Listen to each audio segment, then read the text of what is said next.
TV stories. ఆహా! రంభ, ఊర్వశి ఎంత అందంగా ఉన్నారో చూస్తుంటే మతిపోతోంది. రే శివ, బారెడు పొద్దెక్కింది. రంభా ఊర్వశి నాట్యం ఏమో గాని నువ్వు వెంటనే నిద్ర లేవకపోతే ఈ చీపురు నీ వీపు మీద నాట్యం చేస్తుంది. మీ అన్నలు ఎండనక వాననక కష్టపడుతుంటే నువ్వు దున్నపోతులా నిద్రపోతున్నావు. మంచి కలను పాడు చేశావే అమ్మా. ఇప్పుడు నేను నిద్రలేచి ఏం చేయాలంట? మీ అన్నగారి సంపాదనతోనే ఇల్లు గడవడం చాలా కష్టంగా ఉంది. ఆ కలలు మనకు నోట్లో ముద్ద పెడతాయా ఏంట్రా? ఇలా పని బాట లేకుండా ఉంటే రేపటి రోజున మనకు అన్నం పెట్టేవాడు ఎవడూ ఉండడు. సరే సరే, నేను తర్వాత ఏదో ఒక పని చేస్తానులే. మంచి కలను చెడగొట్టావు. ఇంకాసేపు పడుకోనివే అమ్మా. ఛ! నువ్వు ఈ జన్మకు మారవు. ఇలా మమ్మల్ని ఏడిపించుకు తినకపోతే ఏదో ఒక పని చేసుకోవచ్చుగా. అలా అనుకుంటూ రాజమ్మ అక్కడి నుంచి వెళ్ళిపోతుంది. ఇలా ప్రతిరోజు శివ వాళ్ళ అమ్మతో తిట్లు తింటూనే ఉదయం నిద్రలేచేవాడు. ఇలా కొద్ది రోజులు గడిచిన తరువాత ఒకరోజు ఛ! రోజు అమ్మతో తిట్లు తినడమే సరిపోతుంది. ఏదో ఒకటి చేసి డబ్బు సంపాదించాలి. అలా అడవికి వెళ్ళి ఏ కాయలో కట్టెలో తెస్తే అమ్మ సంతోషిస్తుంది. అని అనుకుంటూ అడవికి బయలుదేరుతాడు. అలా దారిలో వెళ్తూ ఉండగా ఒక అమ్మాయి అరుపులు వినిపిస్తాయి. రక్షించండి, రక్షించండి! ఈ అడవిలో నిన్ను కాపాడేది ఎవరు? నీ దగ్గరున్న నగలు ఇలా ఇవ్వు. కట్టెలమ్ముకునే నా దగ్గర విలువైన వస్తువులు ఏముంటాయి? దయచేసి నన్ను వదిలిపెట్టండి. 2 రోజుల నుంచి కాచుకొని ఉన్నాము. ఈ దారి గుండా ఒక్క ధనవంతుడైన బాటసారి వెళ్ళలేదు. ఇంటికి ఒట్టి చేతులతో ఎలా వెళ్ళాలి? కనీసం నీ మెడలో ఉన్న ఆ నగని ఇలా ఇవ్వు. మా అమ్మా నాన్నలు ఎలా ఉంటారో కూడా తెలియదు. వాళ్లకు గుర్తుగా ఇది నా చిన్నప్పటి నుంచి నాతో ఉన్నది.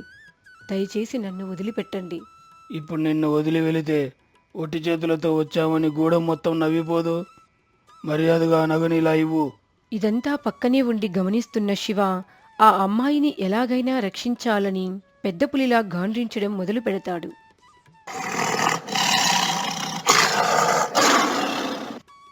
పులి శబ్దం విన్న దొంగలు బ్రతికి ఉంటే అదే 10,000 అనుకుంటూ అక్కడి నుంచి పారిపోతారు. ఎవరు మీరు? ఈ అడవిలో ఒక్కరే కట్టెలు మోసుకెళ్తున్నారు. నీకు వెనక ముందు ఎవరూ లేరా? ఆ ఆగండి, వెనక ముందు ఎందుకు లేరు? ముందు మీరున్నారుగా. అబ్బో చితురులే. ఆ కట్టెల మోపు నేను మోయనా? మీకు బరువు అవుతుందేమో. నాకు ఈ రోజు కొత్తేమీ కాదు, నేను మోయగలను. ఈ సహాయం ఏదో ముసలి వాళ్లకు చెయ్యండి, కనీసం పుణ్యమన్నా వస్తుంది. మీ విరుపులు బాగున్నాయి. కనీసం కాపాడానన్న కృతజ్ఞత కూడా లేదు. కాపాడారన్న కృతజ్ఞతతోనే ఇంతసేపు మాట్లాడుతున్నాను. సరే కానీ ఇంతకు మీ వివరాలు చెప్పనే లేదు. ఈ అడవికి దగ్గరలోనే ఉన్నటువంటి కాళికాదేవి గుడి పక్కనే మా ఇల్లు. అక్కడ నేను మా అవ్వ ఇద్దరమే జీవనం సాగిస్తున్నాము. ఇప్పటికే ఆలస్యం అయ్యింది. ఇంటి దగ్గర మా అవ్వ ఎదురు చూస్తూ ఉంటుంది. మీరు ఇంటి వరకు తోడు రాగలరా? ఇంతటి అందమైన అమ్మాయి రమ్మంటే కాదనగలనా? మహద్భాగ్యం. పదండి వెళ్దాం. అలా ఇద్దరూ మాట్లాడుకుంటూ అక్కడి నుంచి వెళ్తారు. అదే రోజు సాయంత్రానికి శివ కట్టెల మోపు తీసుకుని ఇంటికి వెళ్ళి తన తల్లితో, అమ్మా, ఇదిగో కట్టెలు. అడవి నుంచి తెచ్చాను. వీటిని అమ్మగా వచ్చిన డబ్బులతో ఒక రోజు గడుస్తుంది. 1 రోజు 2 రోజులు కాదురా శివ, ఇలా రోజు చేస్తే బాగుంటుంది కదా. ఇలా ఎన్ని రోజులమ్మా చాలీ చాలని జీవితం? నేను పట్నం వెళ్ళి ఏదైనా వ్యాపారం చేద్దామనుకుంటున్నాను. ఉన్న ఊరిని వదిలి పట్నంలో ఏం వ్యాపారం చేద్దామనుకుంటున్నావు? నేను నా కళలను అమ్మి వచ్చిన ధనంతో ఏదో ఒక వ్యాపారం ప్రారంభిద్దామనుకుంటున్నాను. కలలను ఎవరు కొంటారు? నాతో అంటే అన్నావు కానీ ఎక్కడా వాగకు, అందరూ నవ్విపోతారు. కవిత్వం కొన్నప్పుడు కళలను ఎందుకు కొనరు? ఎవడో ఒకడు తలకమాసిన ఏదో ఉండనే ఉంటాడు. వినడానికి ఇదేదో విచిత్రంగా ఉంది. ఇంటి మీదికి రాకుండా నీ ఇష్టం వచ్చినట్లు చేసుకో.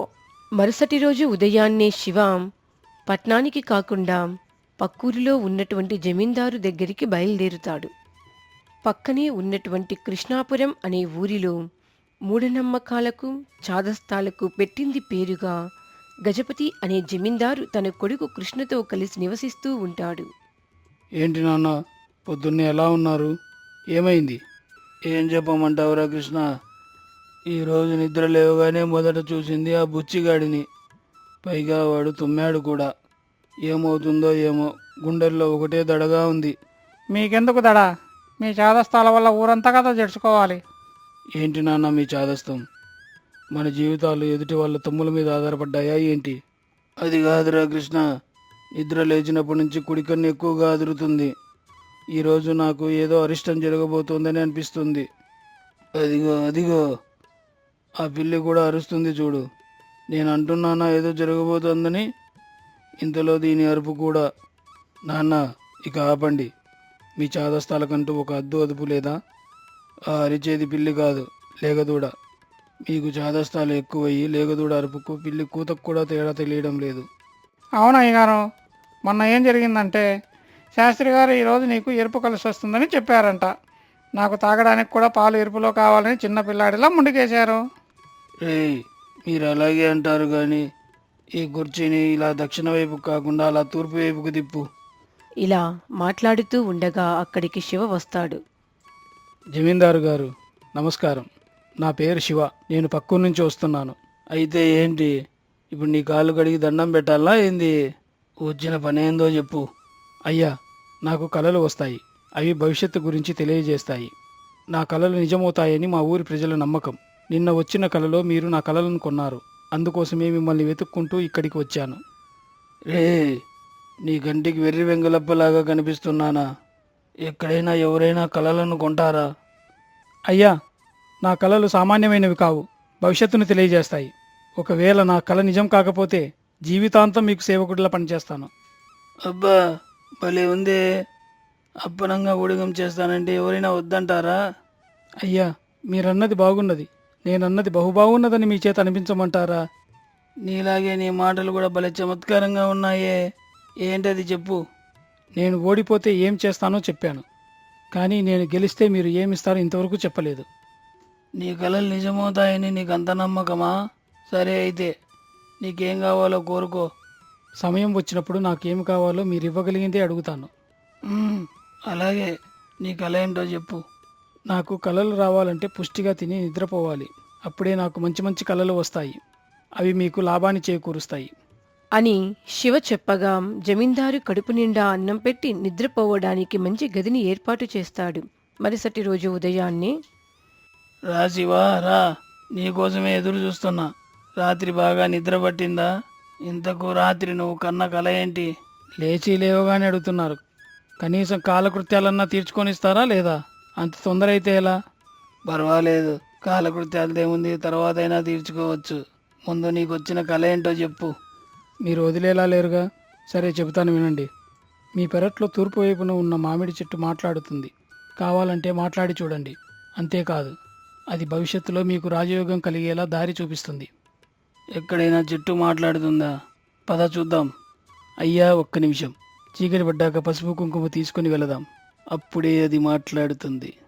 అలా శివ చెప్పగా జమీందారు సంధ్యా సమయం కోసం ఎదురు చూస్తూ ఉంటాడు. చీకటి పడగానే ఇద్దరూ పెరట్లోని చెట్టు దగ్గరకు వెళ్తారు. ఓ మామిడి చెట్టు, నువ్వు మాట్లాడతావని శివ చెప్తున్నాడు. ఇది ఎంతవరకు నిజం? నిజమే, నేను మాట్లాడతాను. ఇన్ని రోజులు నువ్వు పిలవలేదు కాబట్టి నేను మౌనంగా ఉన్నాను. ఇంతకు ఈరోజు నన్ను ఎందుకు పిలిచావో చెప్తావా? భలే ఉంది. నిజమే శివ, నువ్వు చెప్పింది. చెట్టు మాట్లాడుతుంది. సరే గాని మామిడి చెట్టు, ఇంతకీ నాకు రాజయోగం ఎప్పుడు కలుగుతుందో కొంచెం వివరిస్తావా? నాకు అర్థమయ్యింది. నువ్వు రాజయోగం సంపద కోసమే కదా వచ్చావు. అవునవును, నాకు ఆ రాజయోగము సంపద కావాలి. ఇంతకీ నేను ఎడం పక్కకి తిరిగి అడిగితే ఇస్తావా, కుడి పక్కకి తిరిగి అడిగితే ఇస్తావా? ఈయన చాదస్తాం తగలయ్యా. నువ్వు ఏ వైపు తిరిగి అడిగినా ఆ రహస్యం ఇప్పుడు నీకు చెప్పను. ఇన్ని రోజులు నన్ను నిర్లక్ష్యం చేసావుగా, కాబట్టి కొన్ని మాసాలు నాకు సేవ చేసుకో. తర్వాత వివరంగా వివరిస్తా. అలా ఆ చెట్టు అనగానే జమీందారు ముఖం నీరు కారిపోతుంది. తర్వాత అక్కడి నుంచి వెళ్ళి మరుసటి రోజు తెల్లవారగానే జమీందారు శివ చెప్పే మరొక కల కోసం ఎదురు చూస్తూ ఉంటాడు. ఏంటి, కాలకృత్యాలు అయ్యాయా? అయిపోకుండా మీ కంటపడితే ఇంకేమైనా ఉందా? అందుకే కాలకృత్యాలు తీర్చుకునే వచ్చాను. సరే సరే, ఇది రోజు ఉండేదే కానీ ఇంతకు ఈరోజు కల ఏంటో చెప్పు. ఊరికి ఉత్తరాన ఉన్న మీ పొలంలోని వేప చెట్టుకు సరిగ్గా 10 అడుగుల దూరంలో 4 అడుగులు తవ్వి చూస్తే మీకు లంకి బిందెలు కనబడతాయి. వెళ్ళి తెచ్చుకోండి. అవునా, లంకి బిందెలే? సరే, పసుపు కుంకుమ తీసుకెళ్ళి టెంకాయ కొడితే సరిపోతుందా? దానితో పాటు ఒక మనిషిని తోడు తీసుకెళ్ళండి. మోసుకొని రావడానికి వీలుగా ఉంటుంది. రే బుచ్చి, త్వరగా వెళ్దాం పదరా. వాడు కలలు కనడం ఈయన గారు నమ్మడం సరిపోయింది. ఈయనకు ఆయాసం వచ్చినా ఆవేశం వచ్చినా తట్టుకోలేడు. పదండి అయ్యా వెళ్దాం. తరువాత జమీందారు బుచ్చి ఇద్దరూ కలిసి పొలం దగ్గరికి వెళ్ళి శివ చెప్పిన ప్రకారం తవ్వి లంక బిందెలు వెలికి తీస్తారు. ఏమో అనుకున్నాను రే బుచ్చి, వీడి కళలు వాస్తవమే. వీడికి 3 పూట్ల అన్నం పెట్టి మన దగ్గరే ఉంచుకుందాం.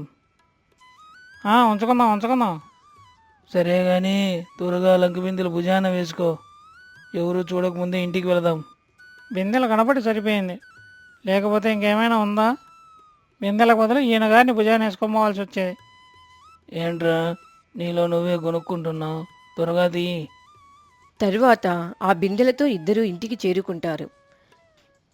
ఇది జరిగాక కొద్ది రోజుల పాటు శివకు ఎటువంటి కలలు రాలేదు. అలా కాలం గడుస్తూ ఉండగా ఒక పాడ్యమి రోజు ఉదయాన్నే అయ్యా, నిన్న రాత్రి నాకు ఒక మంచి కల వచ్చింది.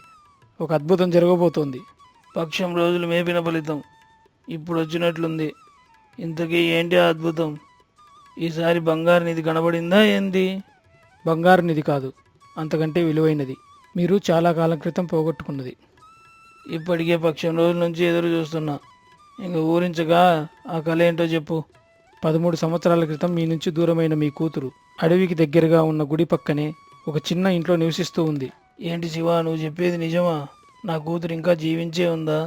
అలాగైతే పదండి వెళదాం. అలా అందరూ కలిసి గుడి పక్కనే ఉన్న లలిత ఇంటి దగ్గరికి వెళ్తారు. అమ్మా, ఈ ఇంట్లో మీరొక్కరే నివసిస్తున్నారా? లేదు నాయనా, నాతో పాటు నా మనవరాలు కూడా ఉంది. అమ్మా, ఆ బిడ్డ నీ సొంత మనవరాలేనా? నా అన్న వాళ్ళు నాకు ఎవరూ లేరు నాయనా. తను 13 సంవత్సరాల క్రిందట నవరాత్రి ఉత్సవాల్లో దొరికింది. అందుకే తనకు లలిత అన్న పేరు కూడా పెట్టుకున్నా. అప్పటి నుంచి ఎవరన్నా వస్తారేమోనని ఎదురు చూస్తున్నా. ఇప్పటికి మీరొచ్చారు. అమ్మాయి దొరికినప్పుడు ఈ నగ అమ్మాయి మెడలో ఉంది.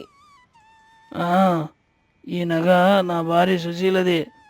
తప్పిపోయినప్పుడు అమ్మాయి మెడలో ఉంది. అమ్మా, ఇంతకాలానికి మళ్ళీ నిన్ను చూశానా? నేనమ్మా నీ తండ్రిని. పద, మన ఇంటికి వెళదాం. తర్వాత అందరూ కలిసి ఇంటికి చేరుకుంటారు. కొంతకాలం గడిచాక జమీందారు గారు, నేను మీకు మాట ఇచ్చిన ప్రకారం 3 కళలు చెప్పాను. నా కళలు నిజమైతే నేను కోరింది ఇవ్వాలి అన్నాను కదా. ఇప్పుడు ఆ సమయం వచ్చింది. ఖచ్చితంగా ఇస్తాను. నేను ఇంత సంతోషంగా ఉండడానికి కారణం నువ్వు, నీ కలలే. ఈ సంతోష సమయంలో నువ్వేమడిగినా కాదనను. అడుగు. అందరూ వినండి, నేను అడిగాక మళ్ళీ మాట తప్పరుగా. మాట తప్పడం మా ఇంట వంట లేదు. నీకేం కావాలో కోరుకో. నాకు మీ కూతురిని ఇచ్చి వివాహం చేయండి. నువ్వు నీ తెలివితేటలు నాకు ఎప్పుడో నచ్చాయి. నీకిచ్చిన మాట ప్రకారం నా కూతుర్ని ఇచ్చి వివాహం చేస్తాను. జమీందారు తన కూతురిని కొంత ఆస్తిని శివకు సంతోషంగా ఇస్తాడు. ఆ తర్వాత శివ లలితను తీసుకుని తన ఇంటికి వెళ్తాడు. ఇలా కొన్ని రోజులు గడిచిన తరువాత ఒకరోజు జమీందారు చాలా కోపంగా శివ దగ్గరికి వస్తాడు. రే శివ, ఒక్కసారి బయటికి రా. ఇంట్లో ఏం చేస్తున్నావు? ఇంకా ఎవరినైనా మోసం చేయాలని ఆలోచిస్తున్నావా? ఏమైంది మామయ్య? రండి, లోపలికి వెళ్ళి మాట్లాడదాం. నన్ను అలా పిలవకురా ద్రోహి. నువ్వు మంచివాడివి, తెలివైన వాడివి అనుకున్నాను, కానీ ఇంత మోసగాడివి అని అనుకోలేదు. నాన్నగారు ఆగండి. శివ ఎటువంటి మోసమూ చేయలేదు. రే కృష్ణ, వాడు మనందరినీ మోసం చేశాడు.